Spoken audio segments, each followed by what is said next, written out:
Seorang siswa sekolah dasar berinisial AR ditemukan tidak bernyawa di area Jalan Asam 2, Kelurahan Lere, Kota Palu, Sulawesi Tengah. Saat ditemukan, korban dalam kondisi tidak berpakaian. Penemuan mayat AR bermula saat adanya informasi orang tua korban yang mencari anaknya pada Selasa malam 31 Oktober. Korban ditemukan setelah 2 hari menghilang dan diketahui terakhir kali bersama dengan pelaku berinisial MFM. Berdasarkan hasil visum sementara, ditemukan memar di bagian leher dan gigi korban patah. Menurut keluarga korban, AR diajak naik sepeda dan diiming-imingi es krim. Kemudian korban dibawa ke TKP. Saat ini remaja berusia 16 tahun itu telah diamankan di Polresta Palu karena diduga menjadi pelaku pembunuhan terhadap AR. Diketahui MFM merupakan anak dari pensiunan anggota Polri yang pernah bertugas di Polda Sulawesi Tengah.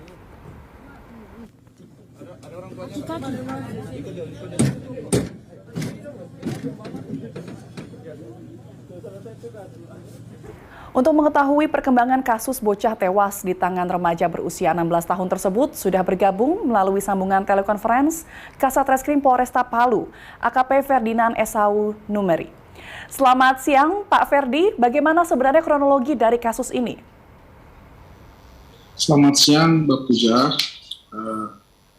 Saya akan menjelaskan kronologi dari kejadian ini.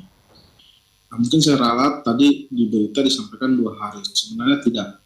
Ini setelah Isya, setelah melaksanakan ibadah Isya, pelaku anak ini keluar rumah untuk mencari temannya. Kemudian sebenarnya sebelum ketemu korban anak ini, pelaku ini bertemu sama salah satu anak laki-laki menggunakan sepeda. Ini mereka jalan dulu putar-putar kompleks dengan dengan anak yang pertama. Kemudian diantar pulang ke rumah. Sampai di rumah, orang tua dari anak yang pertama ini menyampaikan bahwa, "Dek, kamu pulang saja, anak saya sudah tidak saya kasih main lagi." Sehingga orang tua ini suruh pelaku anak ini pulang. Namun anak ini dia tidak langsung pulang, tapi dia masih ada di sekitar lokasi rumahnya anak yang pertama. Kemudian bertemu dengan anak korban yang menjadi korban ini.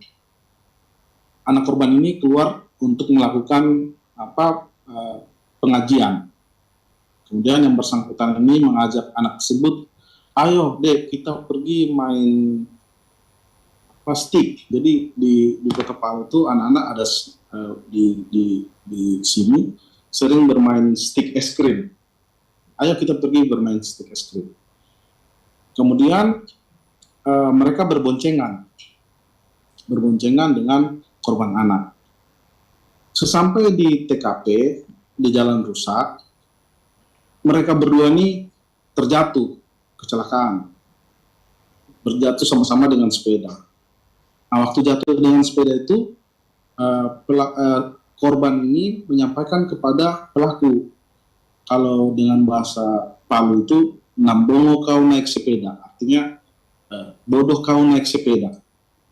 Perkataan ini yang memicu pelaku ini emosi, sehingga dia langsung mencekik korban, kemudian menjatuhkan, kemudian menindih dengan kedua kakinya di dada korban, sehingga korban susah bernapas dan meninggal dunia. Ya, Pak Ferdi, setelah meninggal dunia, pelaku ini membuka pakaian korban. Setelah dibuka pakaian korban, pelaku ini memainkan alat vital dari korban anak, menurut pengakuan pelaku. Nah, setelah dia puas, kemudian dia baru panik, dia baru sadar bahwa dia telah menghilangkan nyawa korban anak, sehingga dia kembali ke rumah lagi. Nah, di rumah ditanya sama orang tuanya, "Kenapa kamu kotor sekali, Nak?" "Saya habis kecelakaan, sepedaku ditabrak di lorong." Jadi sudah sama orang tua, dia dikira habis kecelakaan.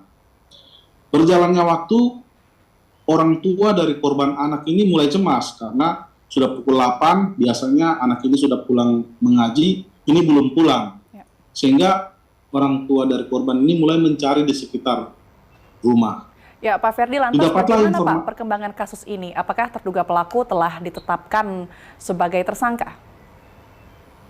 Ya betul Mbak, untuk terduga pelaku atau FM ini 16 tahun telah kita tetapkan sebagai tersangka.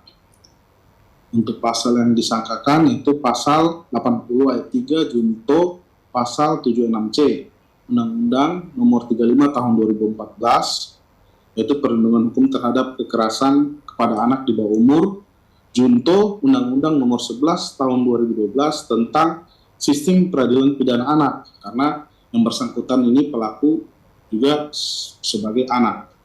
Gitu. Ya, Pak Ferdi, tadi kalau Pak Ferdi menyebut motif pelaku ialah karena emosi dan mengakibatkan menghilangkan nyawa dari korban. Apakah betul, Pak? Betul, betul. Jadi yang bersangkutan ini secara tiba-tiba tersulut emosi ketika dikatakan demikian, sehingga dia memuncak emosinya, sehingga langsung dia mengeksekusi korban anak. Baik, tapi tadi selain karena emosi, tadi Pak Ferdi juga menyebut bahwa pelaku sempat memainkan alat vital dari korban. Apakah ini artinya juga ada motif pelecehan seksual yang sudah direncanakan sebelumnya oleh pelaku? Betul. Setelah kita melakukan pendalaman terhadap korban, terhadap pelaku, anak pelaku, dalam hal penyelidikan kami, pengakuan yang bersangkutan, bahwa memang yang bersangkutan ini memiliki ketertarikan tidak hanya terhadap lawan jenis, namun juga terhadap sesama jenis. Begitu, Mbak. Ya. Baik, berarti jadi ini memang tujuan dari yang bersangkutan keluar pada malam itu memang untuk mencari anak-anak untuk diajak bermain. Tujuannya bermain, harapannya tadi dia bisa menyalurkan hasratnya tadi untuk menyentuh alat kelamin daripada anak-anak tersebut. Baik, berarti ini artinya karena juga ada motif ataupun unsur pelecehan seksual, nantinya pelaku juga akan disangkakan pasal pelecehan seksual, begitu Pak? Nah, semuanya sudah terkandung di dalam undang-undang tadi untuk perlindungan hukum terhadap kekerasan kepada anak itu sudah semuanya. Baik, terima kasih atas informasi dan waktunya. Kasat Reskrim Polresta Palu, AKP Ferdinand Esau, selamat siang.